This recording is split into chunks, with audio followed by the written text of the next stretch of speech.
Back to the podcast! We talked about Alien, Predator, The Hobbit. What other franchise could we possibly be thinking of where the fans don't know what they want? I think that's pretty simple. Star Wars. George Lucas, J.J. Abrams, Rian Johnson, Lawrence Kasdan, and the Disney effect. Now, please bear in mind that when we say the fans, we are not necessarily talking about you, the listener. We are talking about general outrage perceived throughout social media and various fan sites, because your mileage may vary, but rest assured, there are very loud, vocal groups of these fan bases that give us these impressions, and many of them have even crossed over into news events and things, so it's not hard to vet any of these things that we are putting forth as facts. These are the ways that certain fans have behaved, expressed themselves, etc., etc. And this has been going on, like, not just after The Last Jedi. This has been prequel era stuff, too. I mean, people seem to forget when George Lucas made the prequels, a lot of the fans weren't happy about that.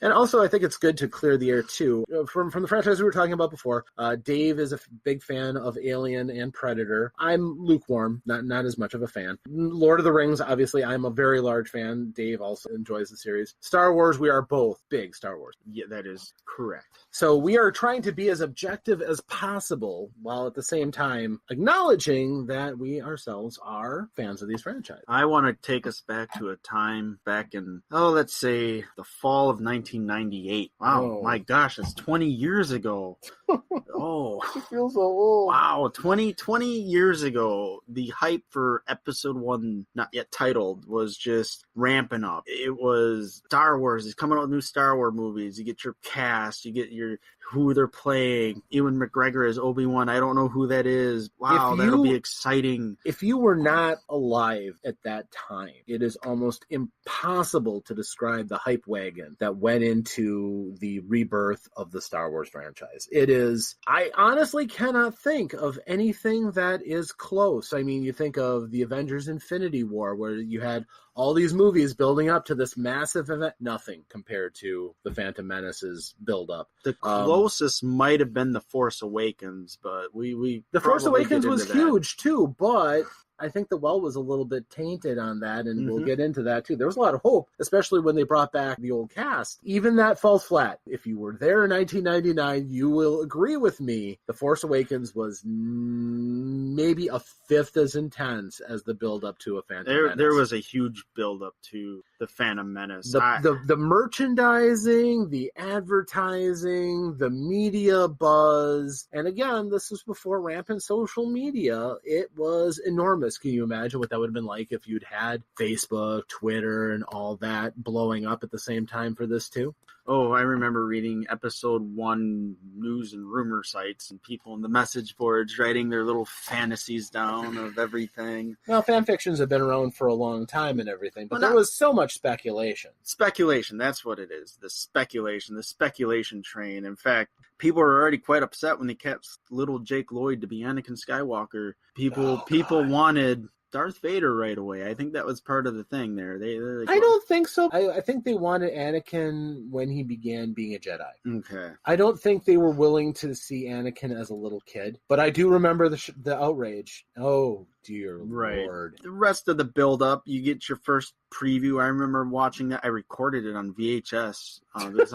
It was on Siskel and Ebert one night. They were like, we're going to have our first look at Star Wars Episode 1. And they played the trailer on their show. And that was the way I was able to see the trailer for the first time, actually. And I was just like, I was excited. I watched it like couple times. You hear the music, you watch the scenes, you see. Can't wait till May 1999 to finally see Star Wars Episode 1, The Phantom Menace. Yeah, the name wasn't thrilling. The Phantom Menace is pretty lame as far as names go. And we all went to it, and then somebody like me, I liked what I saw with Episode 1. I was satisfied. However, that's when people started to question George Lucas's ability as a filmmaker. To be fair, people had kind of questioned his abilities as a filmmaker ever since, I would say, Episode 6.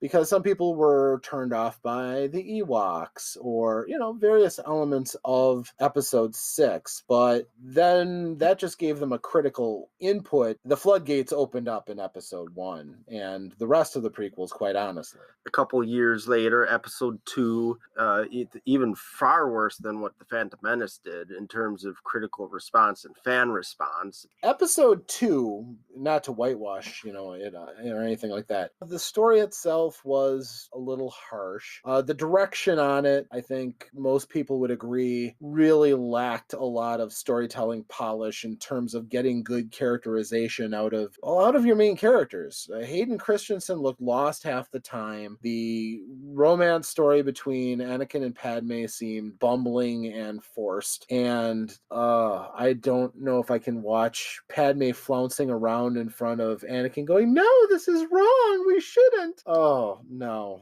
Bad memories from that. But again, too, Attack of the Clones, terrible name, really made you kind of cringe a little bit at the naming structure they were using. And yeah, it was still a Star Wars movie. It was the middle of the prequels, and the middle movie always has a hard time. But it was, in one way, it was kind of the establishing shot for Anakin as we would come to know him. Because no longer Jakey Lloyd, Anakin has changed quite a bit. And the new Anakin was more brooding. He was a teenager. So yeah, that's really what I took out of episode 2. And yeah, it's probably my least favorite of the Star Wars movies. So. Yeah, and then we got our Revenge of the Sith, which got thunderous applause when they announced that title. With the other titles got poo-pooed. And then on top of the title announcement, oh my gosh, just by saying it was PG-13, the nerd went fanatic. They're just like, in a positive way? A hopeful way. The well had kind of been poisoned. There were a lot of people saying, "Oh, he's lost it." Yeah, we knew it was going to be the last one of the trilogy, so we expected to have a lot of things tied up. We expected there to be big blowouts. And even though you kind of know how it's going to end, kind of wanted to see how it got there. Right. And Lucas delivered his third trilogy. We all thought that was going to be the end of the movies. If for intents and purposes, that time it was. It was it. No more Star Wars movies, but we were going to have the Clone Wars. And we had the Clone Wars released theatrically. The first 3 episodes were tied together, and Lucas didn't direct it, but obviously he oversaw the creation of it, and people began to question his ability again because he introduced some characters who at the time were seen as annoying. Ahsoka Tano, her debut went very negatively, and more fan backlash happened. There were a couple of things that I remember from first encountering the Clone Wars. Yeah, Ahsoka was annoying. When she came on, she was the annoying kid character. But then she started showing that she was competent and had a kind of a depth of character that you needed to play off of Anakin. You had Anakin, who called her an annoying nickname all the time, Snips, which really didn't help his character any. It's terrible. But then when you had all of the different range of characters that you encountered through the Clone Wars, Anakin started looking better by comparison even to some of the Jedis who were seen as very fallible themselves. And then you really kind of had the redemption through the Clone Wars of Obi-Wan Kenobi, who, if you only saw what you saw through the movies, despite the fact that everybody thought he was an awesome Jedi Master, he got his tail kicked in every fight he was in until the fight with Grievous and the fight with Anakin, which are the only 2 that he really ends up winning. Wow. Correct me if I'm wrong, but he loses everything else. Darth Maul, he kind of whipped his butt. Okay, fair enough. He did get his tail kicked through half of it. But you're right. Spoilers, though, but guess what?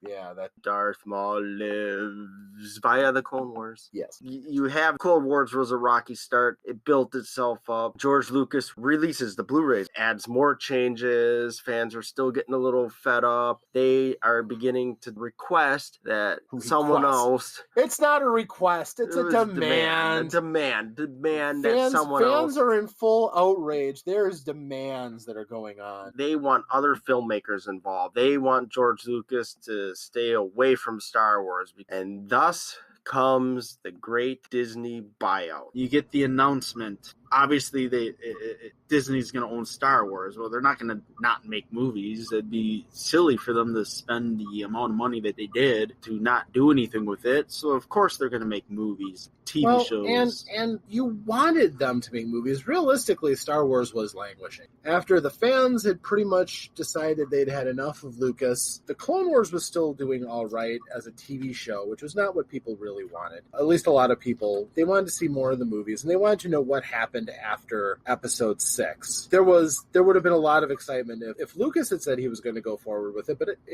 I just don't think he could have gotten the backing to make more movies after. I don't know if he had the money in the bank to do it himself. I think that if he would have announced that he's going to make more movies, we would have ran into a situation where the hype buildup for Episode 7 might not have been as big as it was. I don't think so. It would have had the fans that rejected Lucas. I still liked what Lucas did, so I would have been there excited regardless. If he would have been attached to Star Wars Episode 7, these fans are kind of crying about it now. I don't know if they would be there when that announcement came. I think they would have been it would have been lukewarm. I think that's fair to say. It would have been lukewarm. It would be like, oh, another Star Wars? You would have had for everybody who was like, oh, yay, more Star Wars. Good, we can see how this story goes, but it's Lucas doing it. And we all know he's going to screw it up. That pessimism really sank into the fan base hard, especially after the prequels. 1, 2, and 3 did a lot of damage to people's accounting of credibility to the franchise. And honestly, I can't say for certain that the original cast would have come back to a 7 that was helmed by Lucas. I think Disney... Harrison Ford would have been the harder one to convince, but Mark Hamill has said maybe he wouldn't have, but once Harrison signed on, he's like, well, I guess I got to do it. But Mark Hamill likes to embellish stories a lot, he does. Who knows? So once that was announced, and then obviously we're going to have Star Wars Episode 7, the whole thing of who's going to helm this movie. Nobody knows who it's going to be. Is it going to be Steven Spielberg? Steven Spielberg wants that to be done with the younger filmmakers. Jon Favreau, who's worked with Disney with Iron Man. Or is it going to be some other random director? Joe Johnston, he's worked with Disney. He's the guy who designed Boba Fett. Can he direct a Star Wars movie? No, we want somebody younger. J.J. Abrams.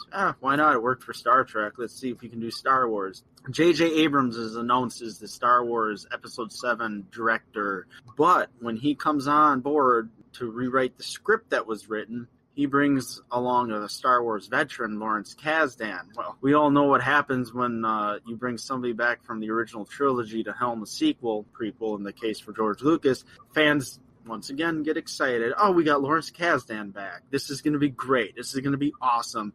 Does this story sound familiar? Boy, it sounds a lot like the Predator one. Well, that too, but they were so excited that the guy who wrote Empire Strikes Back and Return of the Jedi is going to come and do Episode 7. So while that's going on, we have the Great Star Wars Rewrite, which I'll call that. And what that is, it's when Lucasfilm, again, after quiet deliberation behind the scenes, what is going to be canon and what is not going to be canon. The canon argument. Again, just defining canon for a moment. The canon is, in a fiction, defined as what is real, what has actually happened, and whoever controls that decides what the continuity of the overall story is. Without canon, you're constantly going to have nothing but arguments about what has happened, what hasn't happened. Inconsistencies are going to rankle your fan base. The best franchises basically control their canon with an iron fist, which can be really interesting when you have multiple writers who all have different slants and different stories. Different intellectual properties are generally governed with an iron fist so that those inconsistencies can be managed and weeded out as needed. Disney's approach to that, Dave, was... The only thing that was canon is the Star Wars Holiday Special. I'm just kidding.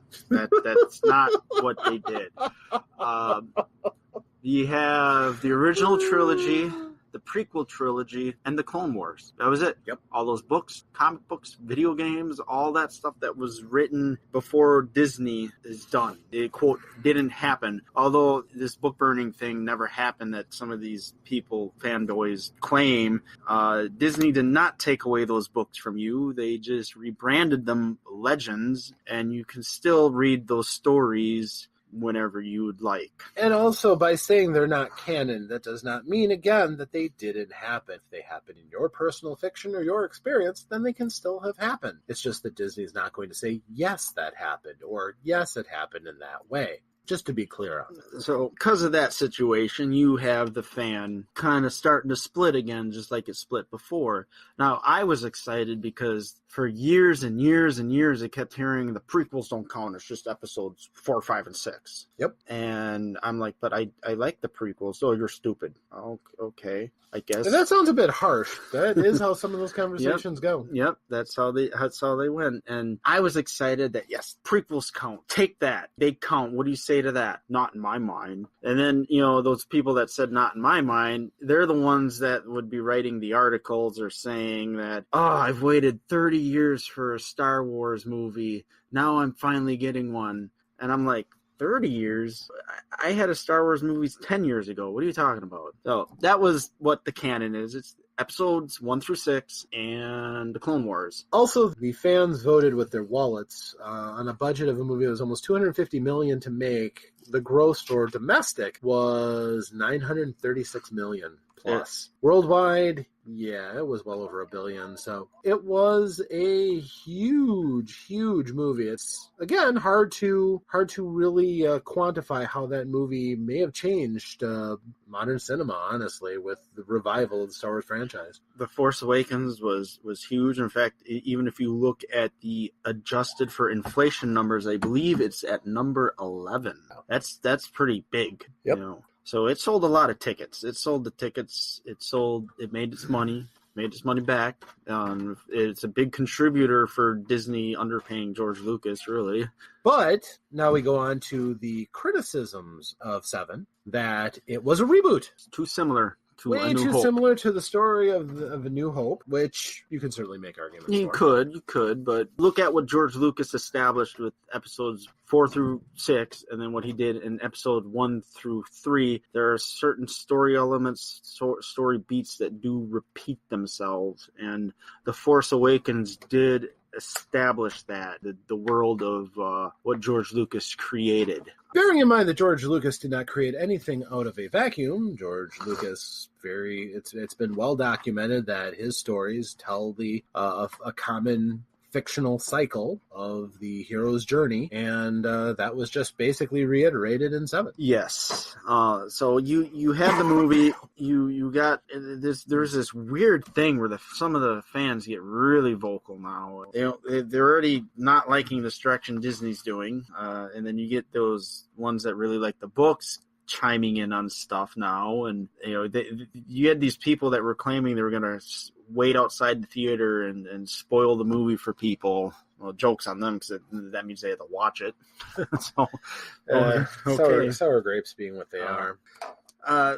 So the big promise with episode 7 was the practical effects again, which not really. I mean, there's a lot of CGI in that movie, but let the people believe whatever they want to regarding that. And we have fans that claim they wanted the same when episode 7 was being made. They wanted that, but then when it turns out to be the same as what they remembered as kids, and they say it's too much like the originals. So this is another point where I say, do the fans know what they want? Because they say they want one thing, they get it, then they say, well, that's not what I wanted.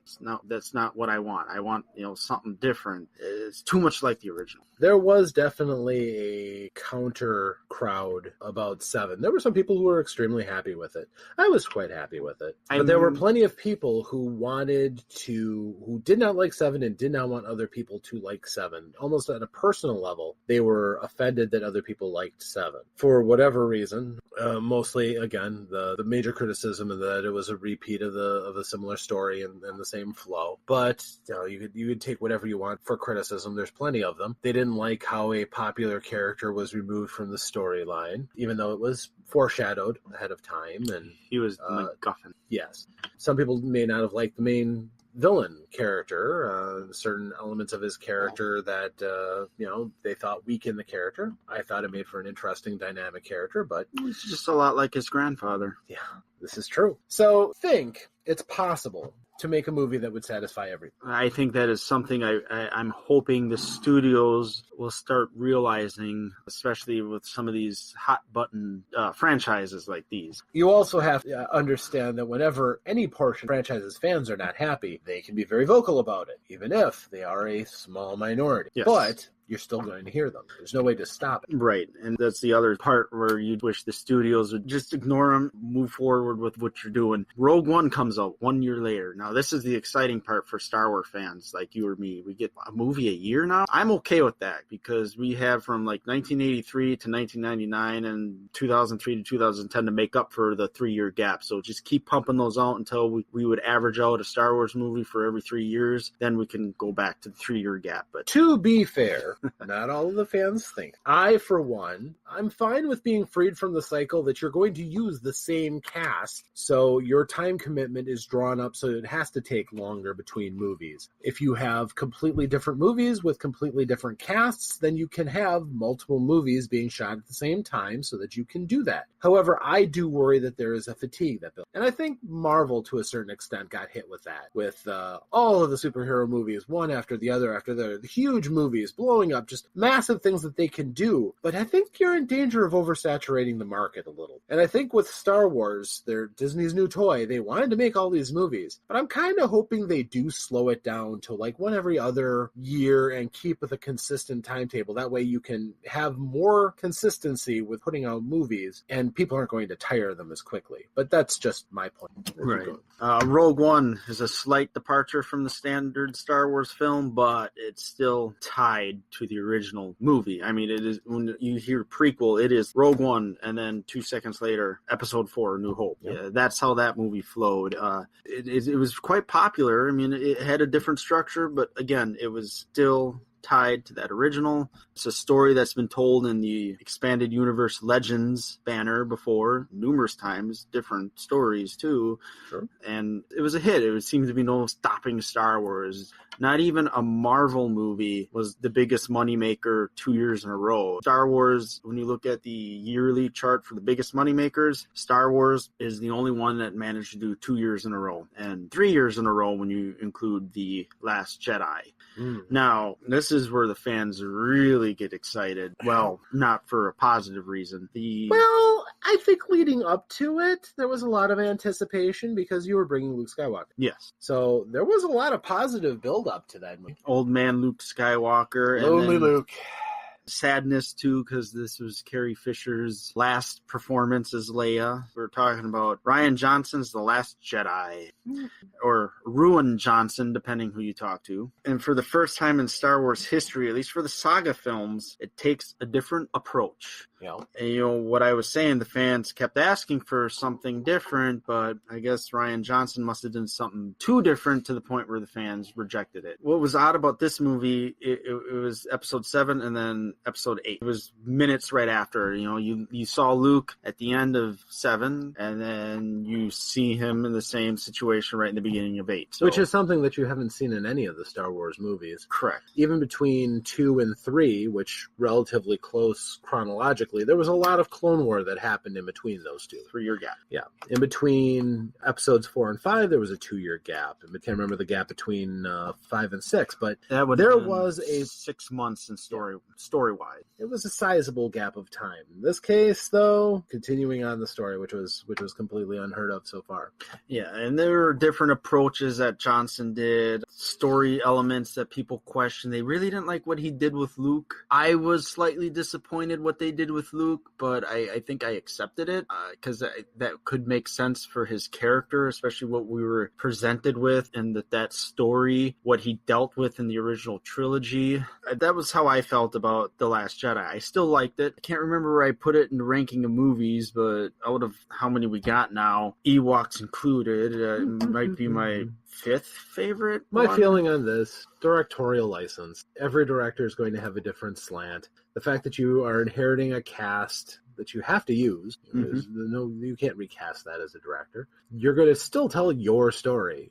You're going to have a script that you're working from, but it's your story. So yeah, there's going to be a different tone. There's going to be a different way of getting to the end for every director that does it. And his tone was so different from what everyone else had done. And I think, again, this comes up with built-up expectations. I think a lot of people had written this story in their own heads. minds. Yes, Snoke was going to be this grand reveal to be some secret Sith master, Darth Plagueis. I honestly thought he was going to be Palpatine resurrected. Rey was supposed to be Luke's daughter. If not Luke's daughter, it was supposed to be Han's daughter, which they're like, if you look at the scene where Han is looking sad at Rey, he's having regret that he abandoned her. You know, you just had all these theories flying around. Yeah.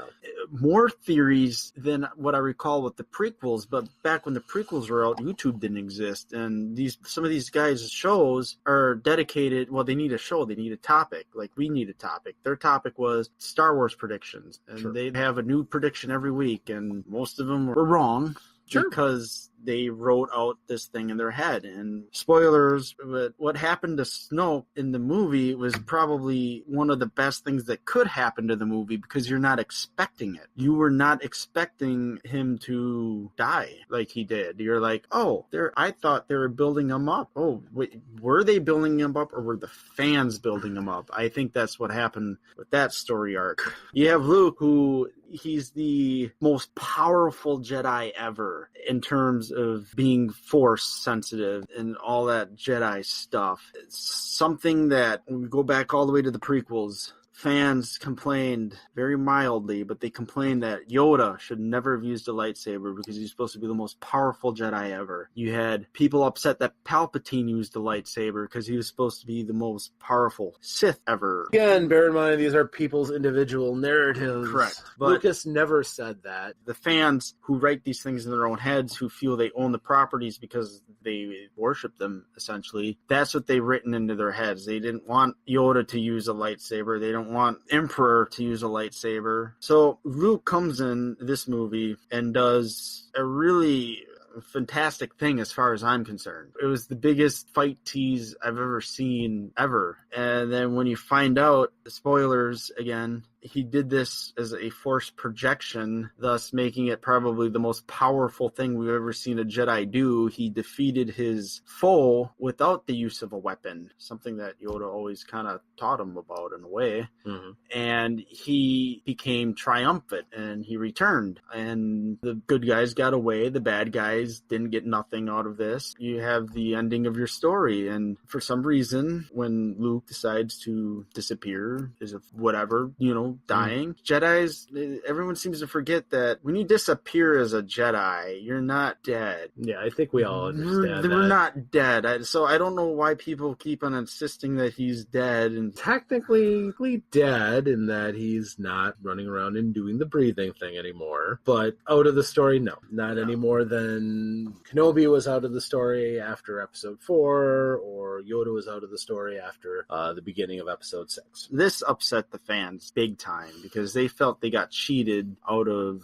what Luke could have done or should have done, and he didn't do those things. Which, again, kind of silly because it's a passing of the torch moment. You're not making it about Luke. You're making it about Rey, and you're making it about those characters. The longer you have Han Solo looming over, that's going to weaken the rest of the cast. The longer you have Luke standing over them, that weakens the rest of the cast. It's all foreshadowed by the journey, and it's necessary. It's necessary to continue to hand over the reins, to legitimize the new characters that the stories are going to. If you can't accept that, well, then that's an element of storytelling that you're missing, because your fan fiction wants Luke to go and dominate everything and win and hand you the victory. That's just not how a good story goes. And I've heard lots of people who rail against the fate of Luke Skywalker in the movies, and now they don't trust Disney to handle the franchise. And it's a story. They're telling a story. You may not enjoy enjoy the story. Heck, I didn't enjoy Pinocchio all that much when I saw Pinocchio, but it's still regarded as one of the finest cinematic movies ever. But that's because I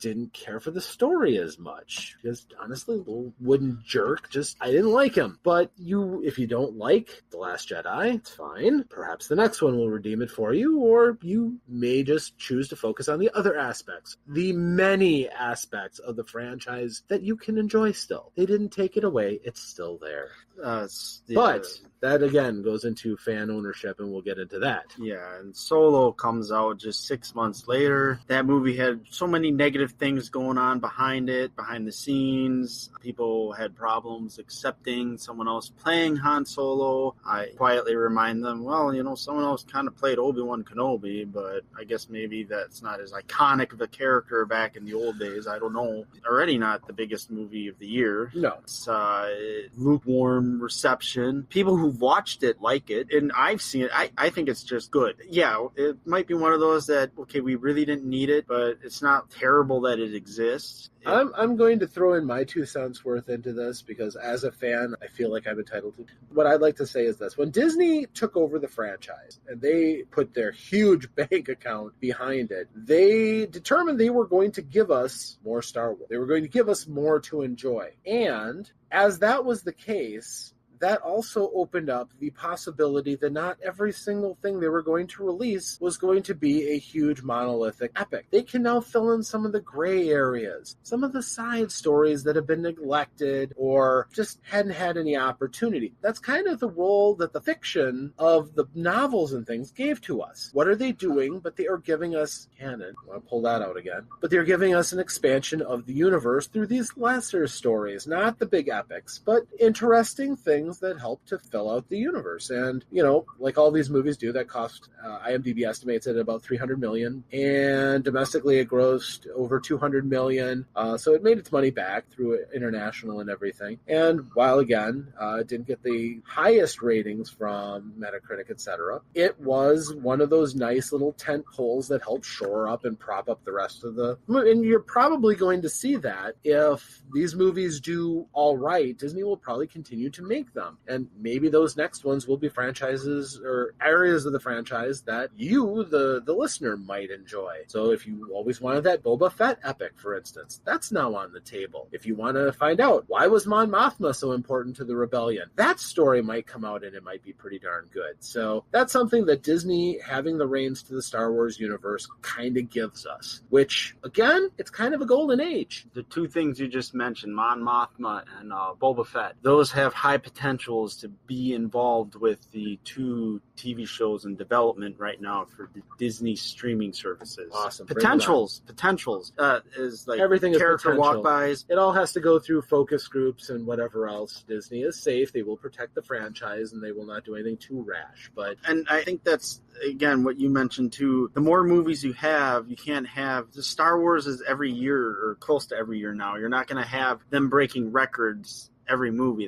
That's impossible. It's like more episodes of TV shows, you're bound to dislike an episode. What I'd like to see them do is do smaller scale movies. Do an $80 million movie instead of a $300 million movie so that your expectations can be a little bit more tempered, but give you the chance to knock one out of the park with something that's less heralded. Give some of these new directors a chance. Some of the ones who maybe don't have all of the acclaims. I want to see stuff like that in the evolution of the Star Wars franchise with Disney at the helm. Bringing out all these opportunities for new characters, new talent, new stories. That's what I'd like to see. As much as I liked Rogue One and Solo was just good, I think Disney's mistake, in my opinion, was all their eggs in the basket, tying everything into the original Star Wars. And I think, because I know they do have a very concentrated directorial slant on where they're going with Star Wars, I think they have the opportunity, if they see it, to tell Star Wars stories that have nothing to do with the main thrust of the story as it goes. I'd like to see something,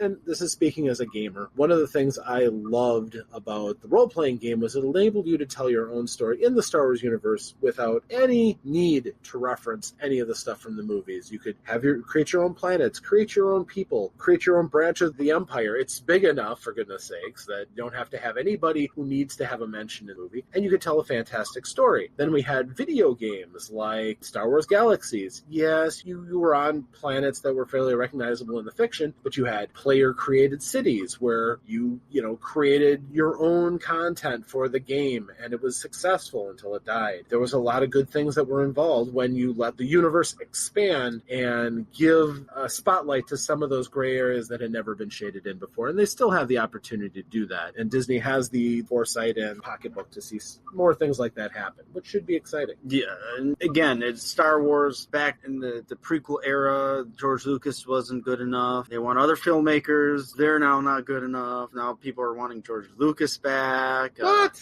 It's nuts. Who's asking for Lucas back? Oh, actually, it's kind of funny that you mention that because this is a recent story that just kind of broke like last week. Simon Pegg, I've heard of him. He was Scotty in the Star Trek reboots. Yes. He was Ukkart Plutt in Episode 7. He's friends with JJ. Okay. Shaun of the Dead. Yeah. He's out there. Yeah, nerd cred kind of popular actor. Sure. He was one of the most vocal prequel haters out there. I mean, he had a character in his TV show, I hope I get this right, Spaced. He played a character who was obsessed with Star Wars. He loves Star Wars. He sees Episode 1, The Phantom Menace. He takes all his Star Wars collection, the character in the show, burns it all. Like Luke burned the Vader suit in Return of the Jedi. Okay. And he would be out there very vocal. I've read him in some articles mentioning that, I'm probably going to paraphrase this wrong, but he says if anybody who thinks the prequels are good movies clearly don't have a taste of what a good movie is. Along those lines. Not necessarily that, but the point is he'd basically be mocking you for liking the prequels. Fair enough. And as of recently, in an interview he did, he admitted after viewing The Last Jedi, he now says Star Wars could use some George Lucas. Probably in a consultant role, not as a director. Correct, but you're still having George Lucas there. I mean, Lucas's problem probably was that people were afraid to tell him no, or that's a bad idea, or maybe they did, and maybe he said, I don't care. Like that could have been. But the point is, there's Simon Pegg. He's the fan that I'm focusing on right now. Sure. He hates the prequel, but then now he's like, I guess maybe you need George Lucas in there. I mean, it's just, again, the fans don't know what they want. They say they want these things. You give it to them. Then they don't like that. Then they want something else. You give that to them. That's not what they wanted. They seem to be just going around and around and around. And that's where I say Disney or Warner Brothers or all these other studios that got these franchises here, Fox, maybe Disney now, but Fox. I don't think you should listen to what some of these fans are saying now because they're all over the place. They say they want one thing, then they don't. I think you should let the filmmaker make the film and see how it pans out as you're doing your editing process and putting the movie together. Well, it's going to pretty much apply to all of the different franchises because there are certain commonalities that all of these franchise fans have. Yeah. So, and Star Wars is done. We talked about that. It's out of all the franchises we've mentioned, that's the most hot button issue in terms of the fandom. It's been all over the place. And we've seen the best of it, and we've seen the worst. It's been around since 1999. Although there's some that say Return of the Jedi was the decline of Star Wars, but that was before social media, so you'd have to really dig into the old magazine editorials where people had to write to the magazines, and hopefully it was published. One word, Ewoks. Any fan base has people in that base that will sometimes embarrass the rest of the fans or give them a bad name. That's for anybody, no matter how pure and clean you like to think your fan base is. Let's face it, there are going to be some black sheep who are not going to either fit your mold or your ideal of what you hope the fan base is going to be, and will take opportunities to attack parts of the fan base or parts of the franchise that they're interested in that they don't like. Yes. It's like a sports team calling for the firing of the coach when they have a losing season. It's the same concept. Yes, it's very true. So, thank you, Rob, for joining me in the episode of Back to the Podcast. Back to the podcast! I think if we made it clear that I am fans of every single thing we talked about. Yep. All right? I like everything, and I like the different directions that they take, and sometimes I wish they'd go back to certain little elements, or sometimes I question why did they do this? because that's not what it really was kind of doing. This is the problem with prequels, though. When you do prequels, you have this pre-existing future, and then you try telling something from a different angle, and you start trailing off in another direction. That's the problem with prequels, I guess. And then in some Can be, cases, certainly. sequels, you're like, okay, I see what you did there, but kind of goes against that establishment. But overall, I look at the whole movie, and I can say, you know what, I like that movie. I might not like this or that, but overall, I like the movie. And sometimes it's what you need, because you know what? These are all just movies. It's not real life. That's how I say about that. One franchise that we did not talk about here is a franchise that I don't think anybody really... I've never heard arguments about this franchise before. Police Academy. Well, since that was from the 80s, before we had social media and we were quite so polarized, yeah, that's not something you're going to find a rabid fan base, I don't think, that's going to have huge issues one way or the other. Well, Rob, I think you and I should watch Police Academy and think what evolved from that franchise and what could be the future of Police Academy. And we shall start by watching the original. All right, sounds good. We have a date of sorts? But yes, absolutely. It's time we take this, other than just speculating about all those crazed fans out there, take another shot, and let's look at a comedy that a lot of people are growing up and have no familiarity with, reintroduce it back to people, and come up with some deep thoughts about it. We shall do that. All right, until next time, this has been Back to the Podcast with Dave and Rob. Thanks for listening, and make sure that you subscribe. And when we come out with new things, you'll be the first to know. Thank you, and farewell.